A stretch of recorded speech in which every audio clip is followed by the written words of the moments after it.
ముంబై తరహా దాళ్లకు లష్కరే తోయిబా కుట్ర చేస్తోందా? కసబ్ ఫ్యాక్టరీకి చెందిన కొత్త వీడియో వెలుగులోకి రావడంతో కలకలం రేగుతోంది. భారత నిఘా సంస్థలు కూడా అప్రమత్తమయ్యాయి. ఇక 2.5 నిమిషాలు ఉన్న ఆ వీడియోలో లష్కరే అనుబంధ సంస్థ పిఎంఎంఎల్ లీడర్ హారిస్ దార్ కనిపిస్తున్నాడు. ఉగ్రవాదులకు శిక్షణ ఇస్తున్న క్యాంపులో మాట్లాడుతున్నట్లుగా ఆ వీడియో ఉంది.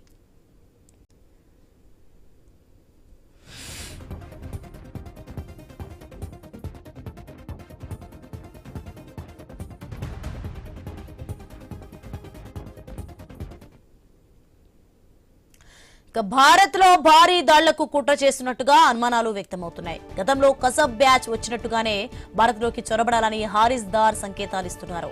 ఉగ్రవాదులకు scuba driving, professional swimming, high speed boat driving, under water operations గురించి హారిస్ దార్ చెప్తున్నాడు.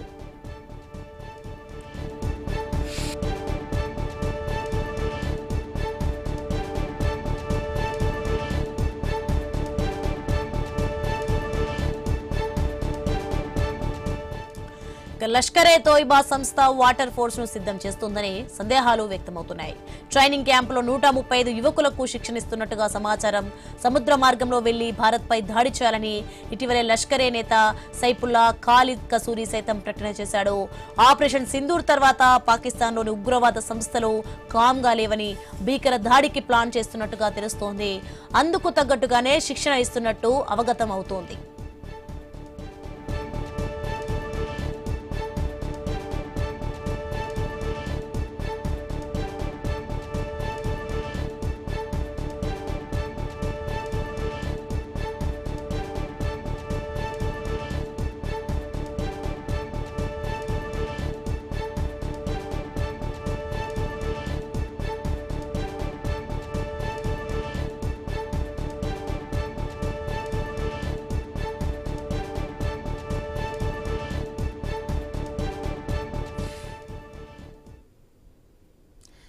ముంబై తరహా దాళ్లకు లష్కరే తోయిబా కుట్ర చేస్తుందా? కసబ్ ఫ్యాక్టరీకి చెందిన కొత్త వీడియో వెలుగులోకి రావడంతో కలకలం రేగుతుంది. రైట్ గా ఇదే అంశానికి సంబంధించి మరింత సమాచారం అందించడానికి మనకి లైవ్ లో సిద్ధంగా ఉన్నారు వివి రావు, రిటైర్డ్ ఆర్మీ కల్నల్, లైవ్ లో సిద్ధంగా ఉన్నారు. నమస్తే అండి. నమస్తే, చెప్పండి. మొత్తానికి ఏ విధంగా చూడాలంటారు? కసబ్ ఫ్యాక్టరీకి చెందిన కొత్త వీడియో అయితే ఒకటి వెలుగులోకి వచ్చినట్టుగా తెలుస్తోంది. అంటే భారత్ లోకి దూరి భారీ దాడులు చేస్తున్నట్లుగా అర్థమవుతుంది, కుట్ర పన్నున్నట్లుగా అయితే అర్థమవుతుంది. ఫర్దర్ గా వాళ్ళ ప్లాన్స్ ఏమంటారు, ఏంటి అసలు? ఇది 1989లో ఎప్పుడైతే కాశ్మీర్ లో టెర్రరిజం మొదలు పెట్టారో అది 1995 కల్లా పీక్ కి 5,000 టెర్రరిస్టులతో చేరుకుంది. అయితే దాని తర్వాత డిక్లైన్ మొదలు పెట్టింది. ప్రస్తుతానికి దాదాపు 125-130 కంటే ఎక్కువ టెర్రరిస్టులు కాశ్మీర్ వ్యాలీలో లేనట్టు అంచనా.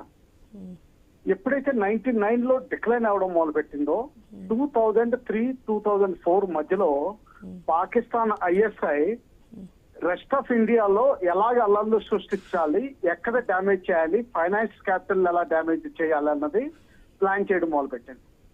అలాగే 2004లో దాదాపు ఎల్ఈటి 250 మందిని రిక్రూట్ చేసింది.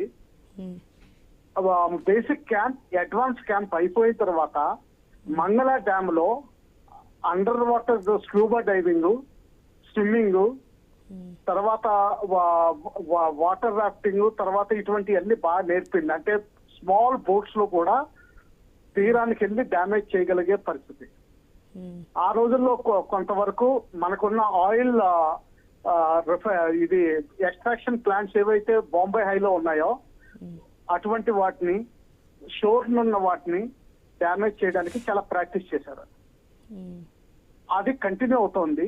2008లో ముంబై మీద అటాక్ చేశారు. దాని తర్వాత అది ఇంకా ఈ పాత వీడియోలు కొంత సర్క్యులేట్ అవుతున్నట్టు కూడా మనం అనుకోవచ్చు. పిఎంఎంఎల్ ఏదైతే ఉందో అంటే పాకిస్తాన్ మర్కజీ ముస్లిం లీగ్, ఇది ఎలక్షన్స్ కంటెస్ట్ చేయడానికి ప్రయత్నిస్తోంది పాకిస్తాన్ లో. ఇది బేసికలీ ఎల్ఈటి ఆర్గనైజేషన్.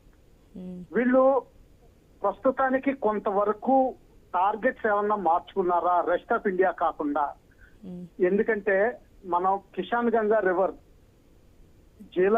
ఇందస్ నదిలో ఏదైతే ఉత్తర కాశ్మీర్ లో కలుస్తుందో, అలాగే జీలం నదిలో చినాబ్ నది మీద మనం 3 డ్యాములు కడుతున్నాం. ఆ చినాబ్ నదిలో తర్వాత కొంతవరకు రావి నది, బియాస్ నది, ఈ 5 నదులు ఏదైతే పాకిస్తాన్కి వెళ్తాయో వాటిని డ్యామేజ్ చేసే ప్లాన్స్ కూడా ఉన్నట్టు మనం అనుకోవచ్చు. దానికి చాలా ఎక్స్టెన్సివ్ ఎక్స్ప్లోజివ్స్ ఇవన్నీ కావాల్సి ఉంటుంది. కానీ భయపెట్టడానికి అందులో తక్కువేం లేదు. లాస్ట్ 2 వీక్స్ లో వస్తున్న LET and JEM leaders comments చూస్తే ఏదో తీవ్రమైన దాడికి తయారవుతున్నట్టే మనం లెక్క పెట్టుకోవచ్చు. మనం చాలా అప్రమత్తంగా ఉండాలి.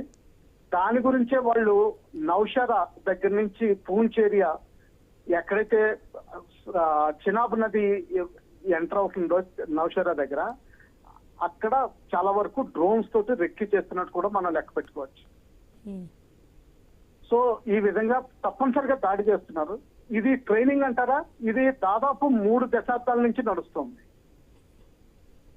వాళ్ళకి చాలా ట్రైన్డ్ క్యాడర్స్ ఉన్నారు. కొంతమంది ఓల్డ్ ఏజ్ వల్ల, అంటే ఏజ్ పెరగడం వల్ల వాళ్ళు సూసైడ్ అటాక్ చేయడానికి తయారుగా ఉండరు. కొత్త యంగ్స్టర్స్ ని తీసుకుని వాళ్ళు పంపించడానికి ఉండాలి. ఇదే సందర్భంలో జేఈఎం లీడర్ చేసిన కామెంట్స్ వినాలి. 1000 మంది పైగా మేము ఆత్మాహుతి దాడులకి తయారు చేశామని చెప్తున్నారు. సో ఆ విధంగా మనం తయారుగా ఉండాలి అన్ని విధాల పాకిస్తాన్ ని ఎదుర్కోవడానికి. చెప్పండి. ఎస్కు కళ్యాణ్ గారు, అలాగే మెయిన్ గా చూసుకుంటే సముద్ర మార్గం నుంచే వాళ్ళు ఎందుకు భారత్లోకి వచ్చే ప్లాన్ చేస్తున్నారు? ఏ విధంగా అనుకోవచ్చు మనం దీన్ని? లైన్ ఆఫ్ కంట్రోల్ అన్నది జమ్మూ నుంచి ఎక్కడైతే ఇంటర్నేషనల్ బోర్డర్ ఎండ్ అవుతుందో చినాబ్ నదికి దక్షిణంలో, అక్కడి నుంచి ఫెన్స్ వేసేయడం జరిగింది. సో ఇన్ఫిల్ట్రేషన్ చాలా కష్టం అవుతుంది. అలాగే నేపాల్ నుంచి పంపిస్తే ఎమ్యునిషన్, ఎక్స్ప్లోజివ్స్ పంపించడం కష్టం.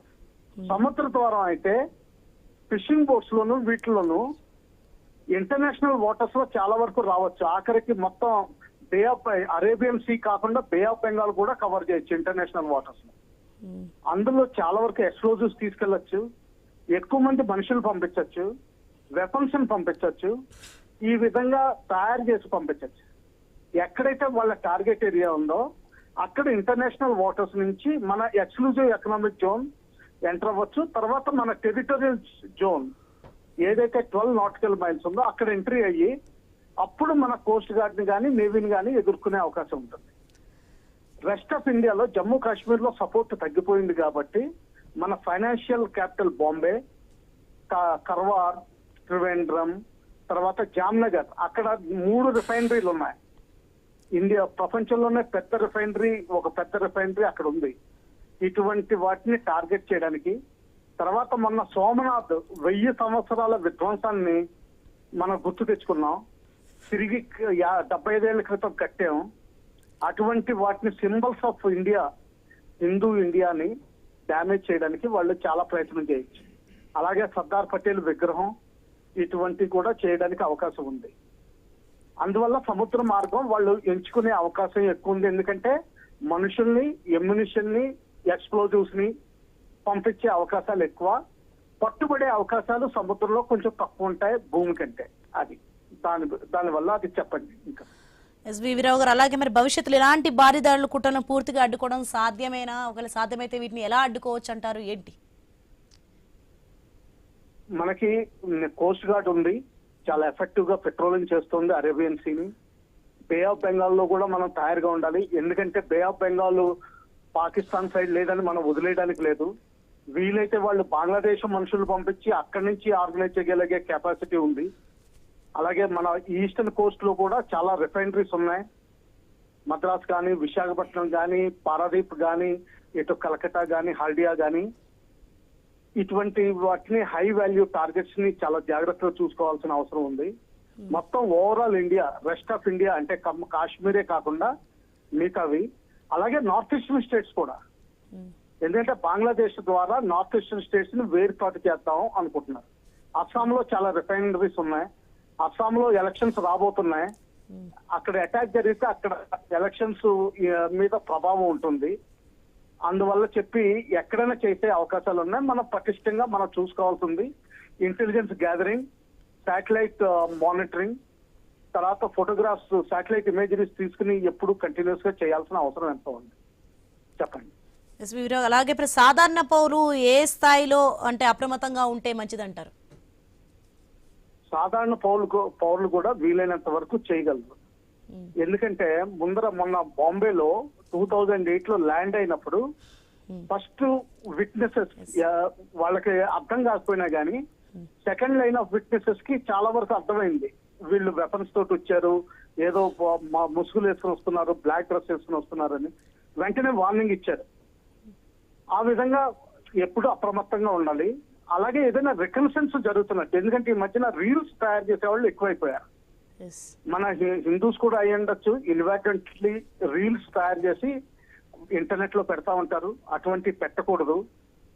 తర్వాత ఇంకోటి, ఎవరైనా అడిగినా గానీ అటువంటి రీల్స్ తయారు చేసి ఇవ్వకూడదు. తర్వాత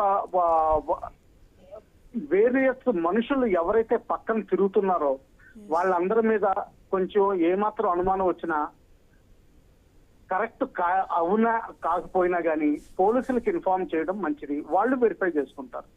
భయపడకూడదు. ఆ విధంగా అప్రమత్తంగా ఉండాలి. చెప్పండి. Okay, right. Thank you V V Rao గారు. థ్యాంక్స్. మరిన్ని అప్డేట్ చూసే ముందు బులెటిన్లో షార్ట్ బ్రేక్ తీసుకుందాం. Stay with us.